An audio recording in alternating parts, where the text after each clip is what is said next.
حدثنا آدم قال حدثنا شعبة قال حدثنا سيار بن سلامة قال دخلت أنا وأبي على أبي برزة الأسلمي فسألناه عن وقت الصلاة فقال: كان النبي صلى الله عليه وسلم يصلي الظهر حين تزول الشمس، والعصر ويرجع الرجل إلى أقصى المدينة والشمس حية، ونسيت ما قال في المغرب، ولا يبالي بتأخير العشاء إلى ثلث الليل، ولا يحب النوم قبلها ولا الحديث بعدها، ويصلي الصبح فينصرف الرجل فيعرف جليسه، وكان يقرأ في الركعتين أو إحداهما ما بين 60 إلى 100।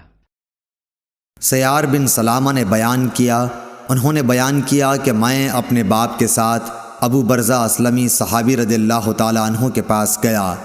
हमने आपसे नमाज के वक्तों के मुताल्लिक़ पूछा तो उन्होंने कहा कि नबी करीम सल्लल्लाहु अलैहि वसल्लम ज़ोहर की नमाज सूरज ढलने पर पढ़ते थे। असर जब पढ़ते तो मदीने के इंतहाई किनारे तक एक शख्स चला जाता, लेकिन सूरज अब भी बाकी रहता।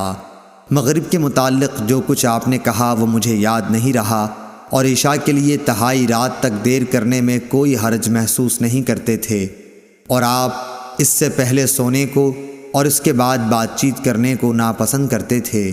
जब नमाज सुबह से फारिग होते तो हर शख्स अपने करीब बैठे हुए को पहचान सकता था।